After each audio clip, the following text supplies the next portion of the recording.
Get You Some Radio. Hypnosis. You're just basically communicating with the subconscious mind, which is where almost all of your decisions are made. You make it's between 10 and 7%, or 3 and 7% of the decisions that you make are made cognitively. The rest of the decisions that we make are made emotionally, regardless of what the context is. So the vast majority of the time, you're going to make an emotional decision. The persuasion and influence language allows you to talk to the part of the brain that's actually going to make the decision, rather than talking to the frontal lobes where we don't make decisions. But when we're taught to sell, we're taught sell the sizzle, not the steak. And then they teach you how to sell the steak. Now, your weekly dose of inspiration, perspiration, and just the right amount of bull defecation. The Get You Some Radio Show with your host, the Vice President of Making Shit Happen, Terry Lancaster. Greetings and salutations, everyone. Welcome back to the Get You Some Radio Show. I'm your host, Terry Lancaster, and welcome to the Get You Some studio. I'm pretty excited about today's guest. I've been wanting to have my buddy James on for a year, maybe even 2 years, but I waited until his book came out. He's got a book that came out just a couple of weeks ago. It's called The Mind Hacker's Guide to Selling: The Science of Easily, Ethically Influencing the Human Mind. James Springer is a body deception analyst, an NLP expert. He's an expert at detecting lies and examining body language, deception analysis. He's like a little mini CIA guy. But as far as I know, he's never been in the CIA, or at least if he has, he just can't talk about it. We're going to be back with James Springer to talk about the Mind Hacker's Guide to Selling right after this. Make more friends. Sell more cars. 97% of car shoppers say they would prefer to know their salesperson before they ever set foot in the dealership. People buy from people they know, like, and trust, and they refer their family and friends to people they know, like, and trust. Visit terrylancaster.org to learn how your sales staff can get more reviews, more referrals, and more repeat business by building better, stronger, more authentic relationships online and in real life. terrylancaster.org. James, so I guess you've never been in the CIA, but you couldn't tell me if you had, right? No, I couldn't tell you if I had. So I'll take that as a no. How you been, buddy? I've been well. How about yourself? I'm doing fantastic. I met James a couple of years ago. We're both in an organization here in Nashville called the Nashville Association of Sales Professionals, and I've seen him speak there on deception analysis and body language. And every time I hear him speak, I get some new information about this stuff. And I was very excited when the book came out that he kind of jumbled everything in, everything that I'm fascinated in. It's body language and deception analysis and NLP and the language of selling and how to form hooks in the brain. So James, tell us about it. I'm going to phrase this question in a way you would appreciate. In what ways can the Mind Hacker's Guide to Selling improve lives? Well, there's a number of ways that it can. I believe that salespeople are leaving tens of millions of dollars on the table every year, not because they're bad salespeople or because they've got an inferior product or they don't have a price advantage. I think a lot of it is just because they're not given they're not given all the pieces to the puzzle. You know, when I was trained to sell, I wasn't taught this stuff. When I trained salespeople for years, I didn't teach this stuff because I didn't know it. So, you know, a lot of the things that are now science back when we were young were considered to be parlor tricks and hoodoo type stuff, woo-woo stuff. And now science has proven all of those things to be actual science.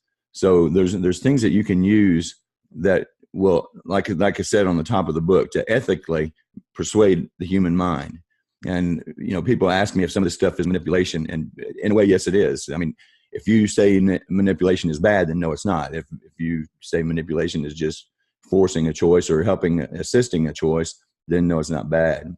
Persuasion and influence is just a way to get a person to do what's best for them, as long as the person is ethical. And I stress ethics when I teach this stuff, because a person who's unethical and really dives into these 5 keys can do a lot of damage. So, you know, I always try to teach, you know, and make sure that people are ethical, that I teach this as much as possible. So you mentioned as far as helping salespeople, I'm sorry. Yeah. So you mentioned that. Let's talk about the 5 keys to successful communication. Break it down for us. What are the 5 areas that you talk about and emphasize? All right, in the book, the 5 keys to powerfully effective communication are personality profiling, body language, perception analysis, microexpression analysis, and persuasion and influence linguistics. Yeah. And persuasion and influence linguistics is where you're getting the NLP part of it. Actually, it's not NLP.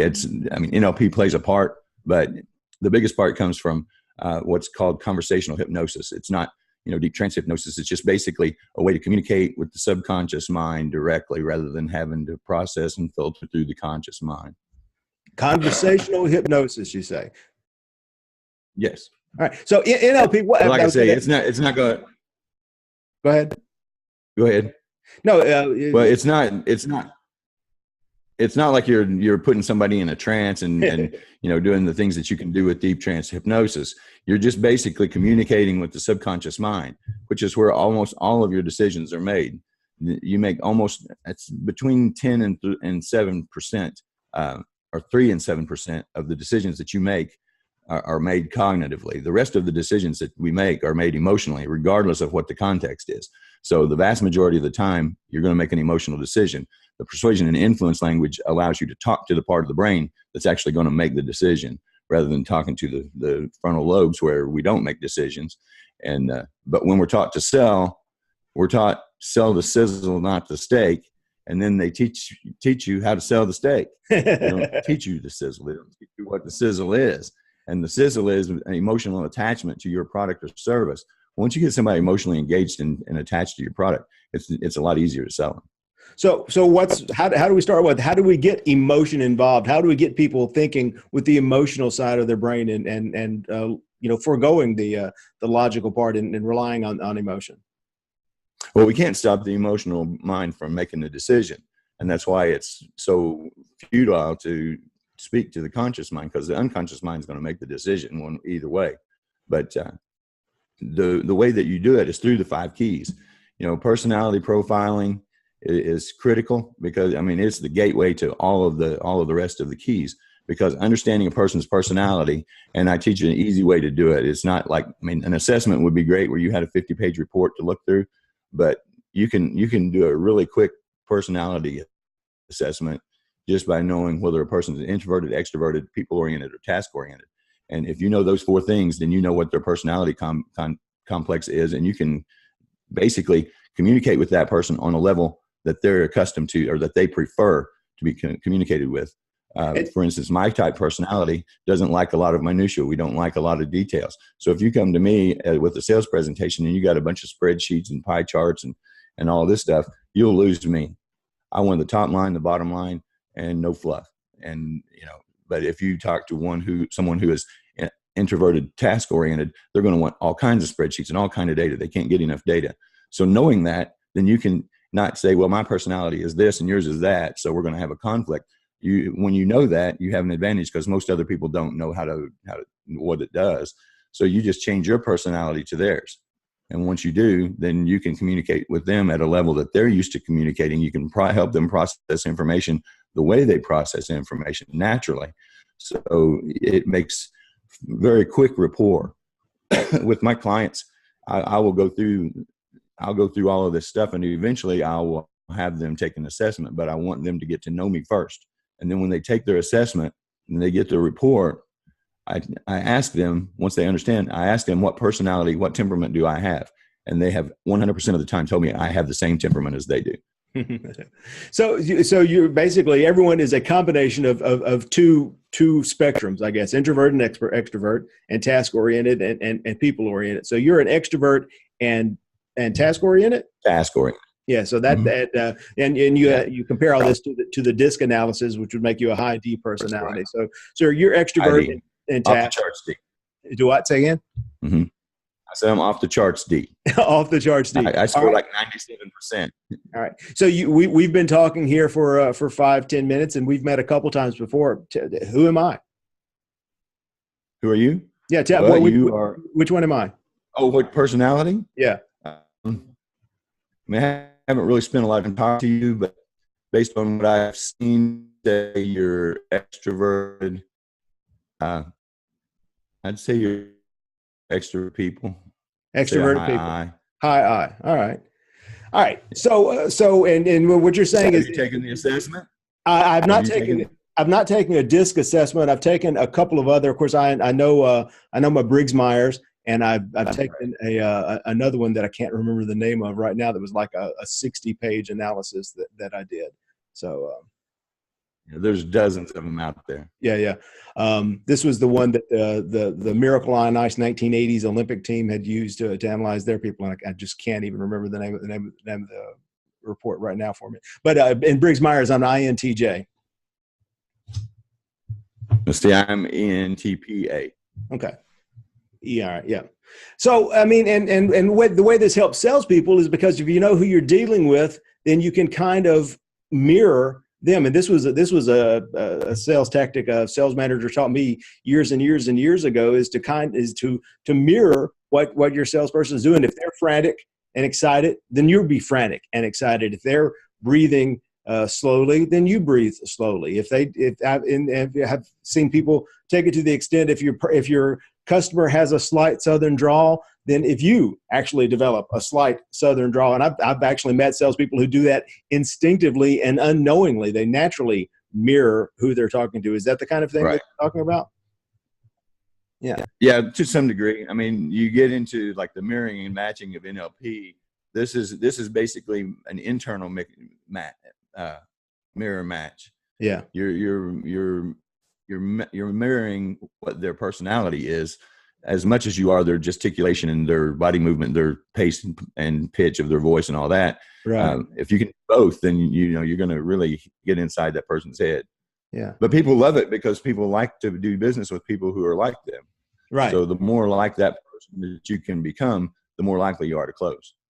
So we've got the 5 keys to successful communications, and but if you only had time to break down into one, if James could only pick one that you were going to study and that you were going to really master, where would you go? Where would you start?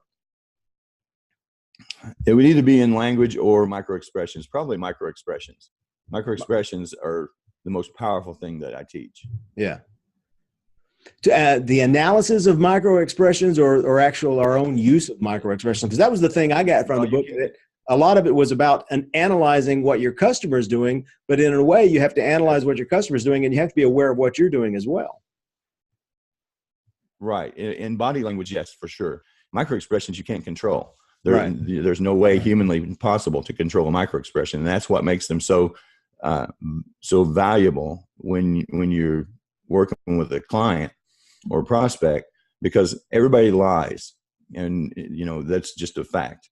So between deception analysis and microexpression is a big key in deception analysis, and it's very, very accurate.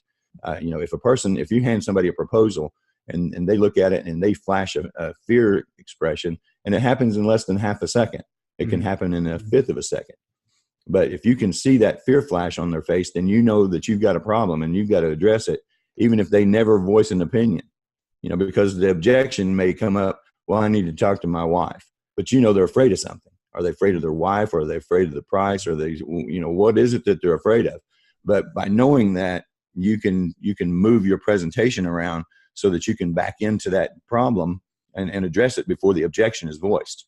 And so that's the real power of being able to read the microexpressions and deception analysis, is that it's not about finding a lie. It's about getting to the truth. So if you can see someone, like if you make an offer and a person flashes contempt, you got a different situation altogether than if they flashed fear or happiness.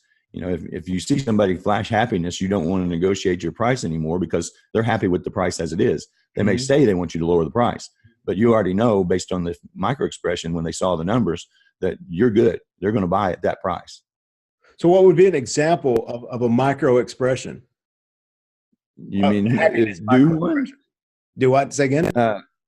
You mean to do one? Because they're, like I say, it's very hard to... How do we recognize it? Well, there's 7 basic emotions that a person's going to express, and there are combinations that can happen as well. But 7 basic emotions are happiness, sadness, contempt, anger, fear, and surprise, and I always lose one when I'm going through the list. That's right. It's 6 and then neutral. So that's basically what they are. So it's just knowing. And one of the problems that people have is if they see one expression all the time, that's going to be pretty much the only one that they can tell you it is.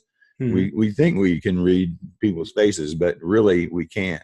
It's kind of like a smile. Smile is a good example because a smile doesn't occur here. It occurs here. And so if a person smiles, it's like if you ever look at people's pictures and everybody's smiling, but nobody looks happy. It's because the smiles are not a true distinct smile. They're a lip smile. Right. So when a person smiles, the orbiculus oculi muscles around the eye will contract. And it's very difficult to do that intentionally. Only I think about 10% of the population can actually flex those muscles and make those wrinkles appear on the corner of the eye.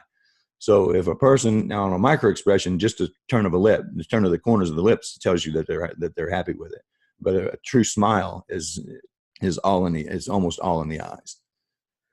So that's microexpressions. That's the small. Let's talk about the macro expressions. Let's talk about body language. How do we read body language? How do we recognize body language? And how do we that body language, because that is something that we can control. And one of the things that I have an interest in is that our own personal body language affects us. That the way we stand affects the way we think. The way we gesticulate affects the words we say. Absolutely. Yeah. Absolutely.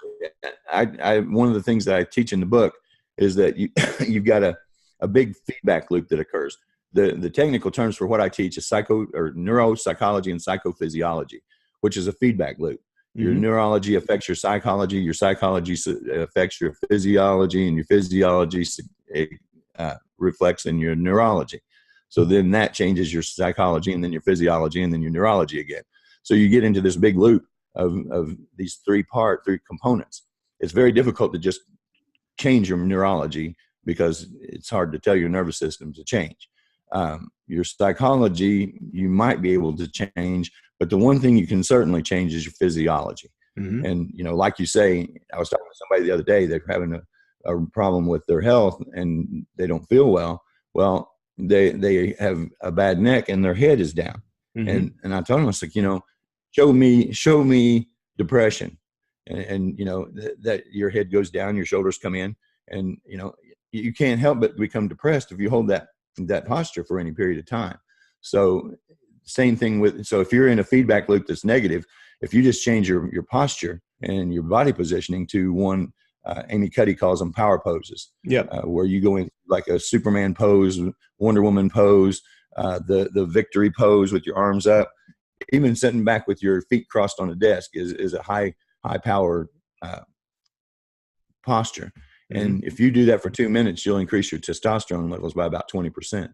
So you're going to change your neurology, you're changing your body chemistry, and you're changing your psychology all at one time just by changing one thing. So when you watch a prospect, if they're sitting at the desk and they're all tied up in knots and closed down, you're going to have a hard time getting them to do anything because they're not open. And that one thing that you see people talk about all the time is like, well, what does it mean if my arms are crossed? Well, Right. It doesn't mean anything if you're crossed, unless you're doing something else. I had a guy one time at a meeting, he said, oh, you're the body language guy. And I said, yeah. He said, what does it mean if I cross my arms? And I said, it doesn't mean anything except for your foot's pointed towards the door. So I know that you're done with the conversation. You're wanting to get away. And he said, well, yeah, I didn't need to go pay my check. And I was like, yeah, you're telling me that with your body. But it takes more than one cue to show you what a person's actually got going on. But those, if you got a client or a prospect that's drawn in like that, that's small, number one, you have a little bit of an advantage over them because their psychology is all jacked. But the other thing that you want to do is you want to get them open. So if you hand somebody a piece of paper to look at, hand them a pen, hand them something to get them to open their posture back up. Mm-hmm. Something to get them to sit back and open up, then you're going to have a much better chance of building rapport, being able to, because you certainly don't want to mirror that posture. Right. You'll never get done if you start doing that. Yeah. But you can, to a certain degree, to try to lead them back out. But the easiest thing is just to hand them something, tell a joke, do something to get them to lighten up and relax a little bit. So let's go back. You talked about the Amy Cuddy power poses and how standing that way or maintaining that position will affect your body chemistry and boost your testosterone by 20%. And I've actually mentioned that in speeches that I've done, and I've had a couple of women be like, oh, well, I don't want that. Tell us why boosting testosterone by 20% is a good thing, whether you're a man or a woman. Well, when you boost your testosterone like that, you increase. She did some studies by, not just to see if it did it, but to see what happened. One good side effect is your cortisol drops by the same amount. So right. The cortisol is your stress hormone and causes you to put on weight. So there you go, ladies. You if you're worried about getting testosterone, you're also dropping your cortisol. But they did other experiments, like they did a bungee jump, I think, and they took them gambling, and they had two control groups, one that had the power poses, one that did the smaller poses, the drawn up poses and the insecure poses. The people who did the power poses were much more willing to gamble higher dollar amounts than the people who had not. The ones who had done the power poses were more willing to jump on the bungee jump than the ones who had not. It was a very, very conclusive study that it makes a big difference. Yeah. So a couple more questions, and then we'll get to the action step that I promised you here. But I have a lot of people who listen to the program, watch the program, who come from the automotive industry. That's my background. So a lot of them are salespeople, and in the automotive business, we have what we call a 5-minute sale, because a lot of times we have people walking in the door, and we've got 5 minutes to make them our best friend and turn them into a buyer before they get back on the internet and find a new price and they're out the door. So a lot of my people are going to be looking for the quickest way, the fastest way to put any of this stuff, the 5 pillars that you've talked about. What's the quickest way to use this to get into sync with a customer, to get on the same page with the customer, to establish an immediate rapport? Well, I think the biggest thing, at least for me, has been, and I actually sold cars one time. I've sold just about everything. Yeah. But sales is sales. It's the psychology and the process of selling is the same. Now, where our approach may be different, and we may have to say different things because of the product or service that we have. But the biggest thing to me that I've always had the most success with is to open up with anything but what I do. Mm-hmm. Is to build a rapport or relationship with them where they are, not with, have you decided what you want, or is there anything that I can show you today? But basically open up with personal conversation and get that person comfortable with you, the person, rather than you, the car salesman. And, there are some industries that have reputations that make it very difficult to break through. And, right. If you can be that different person who shows interest in the person that you're talking to on a personal level, rather than just, here comes a commission. And I don't think most salespeople think that here comes a commission thing. Right. The prospects think that. Yeah. But it's very true. A true pro is not thinking about just the commission on the sale. They're thinking about making their customer happy. And if you can get across to the prospect very quickly that you're interested in their happiness, not in your commission, it goes a long ways towards moving your prospect to where you want them to be.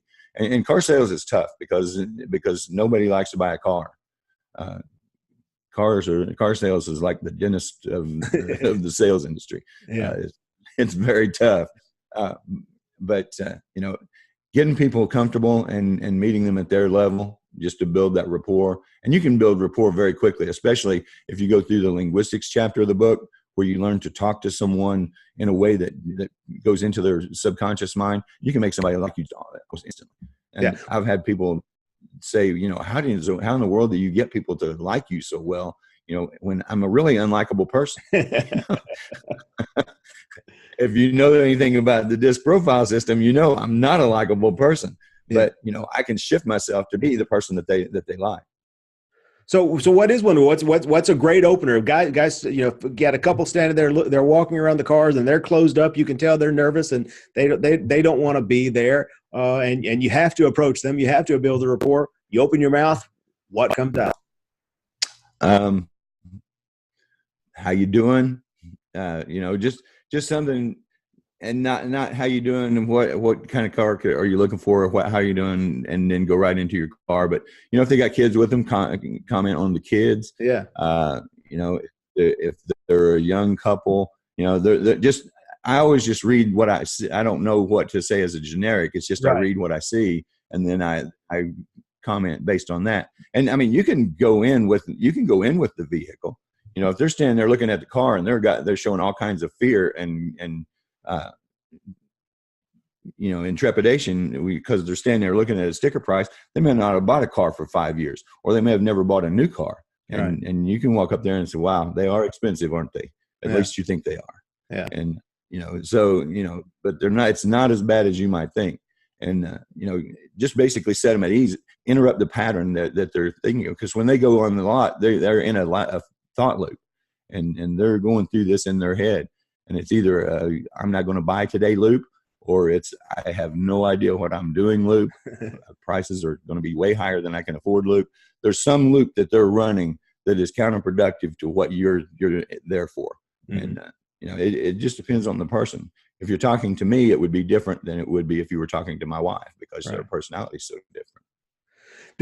And you and I have both been at this a while, and things have changed pretty dramatically over the last few years in the way human beings communicate, and the way things are sold, and the way people gather information about the sales process. And a lot of it is now happening electronically. They're grabbing everything off their phone. They've all been to websites. They've got apps that are telling them where to go and how to shop and what to do and how to get the best price and which one is the best thing. And actually, a lot of the communications with salespeople is being conducted electronically, either through email or through text or through chat. So how can we implement some of these 5 keys to successful communications when we're doing electronic communications?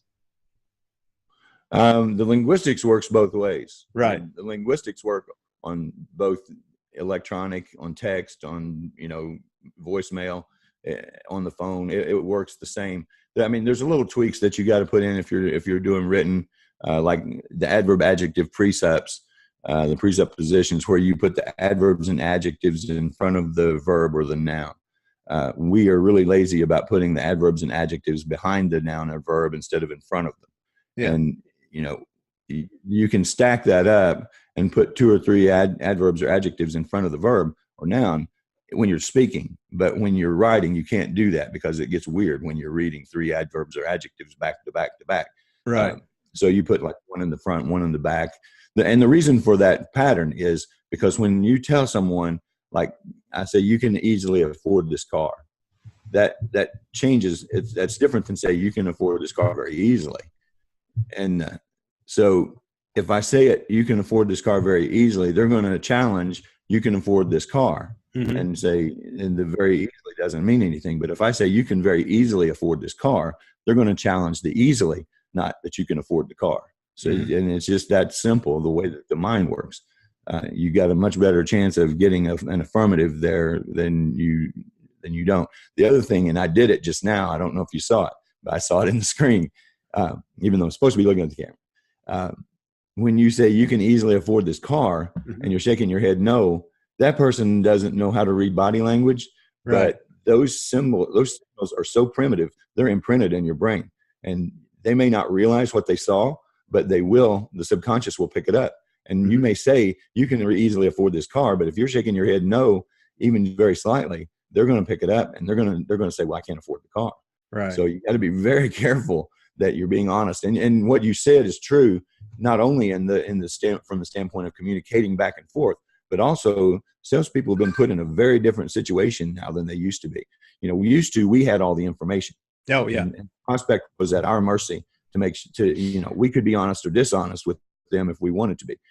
And of course, honesty is always stressed, and professionals are honest. Salespeople, hacks are not. Mm-hmm.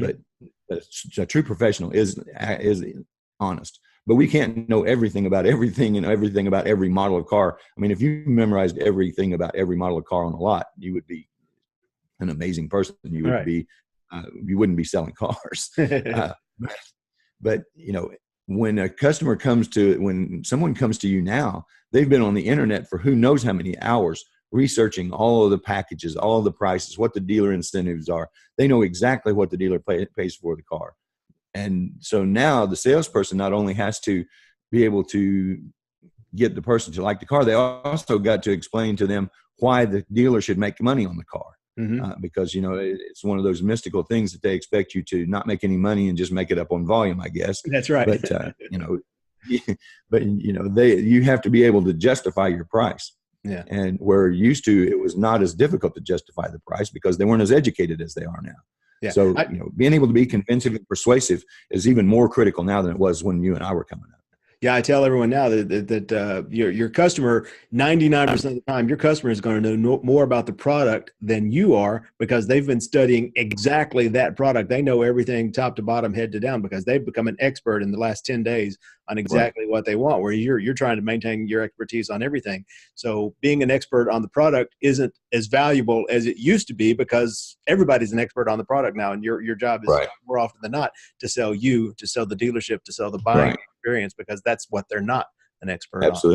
Absolutely. So here we get to the good part that I promise everyone. These are all salespeople and entrepreneurs that watch and listen to the show. They're busy people. They're type A's. They've got people to see, places to go, things to do. Watching me run my mouth with my friend for 30 minutes a week is not high on their list unless they're getting something out of it. And I tell everyone that knowledge without action is just entertainment. And I'm not here to entertain you.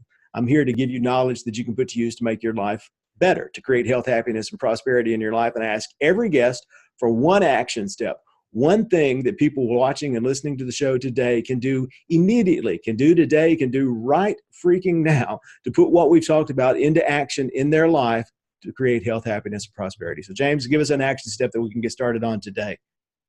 Well, the one thing, and we kind of touched on it, that probably will do more good than anything else is whatever you're doing right now, break the pattern. Unless you're like, if you're in car sales and you've sold 3 cars this morning, don't break the pattern. But if you're having a normal day, break the pattern. You're in a loop, and as long as you stay in that loop, you're going to continue to get the results you've gotten, in the past. So, a lot of people, and we're all this way. You get up in the morning and you start into that loop. If you can alter that loop, if you can break that thought pattern, then you can radically alter the way that your day goes. It could be power poses. It could be, banging your head on the wall, just something to shock your nervous system out of that pattern to get you back, on the ride. I've heard people talk about doing a rubber band on the wrist and stuff like that, but that's not enough of a shock to really do much good. Yeah. But, and if you do a shock, if you give yourself some kind of a suggestion right after the shock immediately, your subconscious mind will latch onto it and think that it was its own. The other thing I would say is move your adverbs and adjectives in front of the nouns and verbs, and that'll make a big difference. That's in the book. It's part of it. But that's one of the easiest speech patterns to change that there is. It doesn't make you sound weird, but it does change the way that your communication goes into the subconscious mind of the prospect. And the book is The Mind Hacker's Guide to Selling: The Science of Easily, Ethically Influencing the Human Mind. James, tell us how we can get the book. It's on Amazon. Just look it up as The Mind Hacker's Guide to Selling. It's both Kindle and paperback. Or you can email me. You can email the site for the book as book at mhgs.com.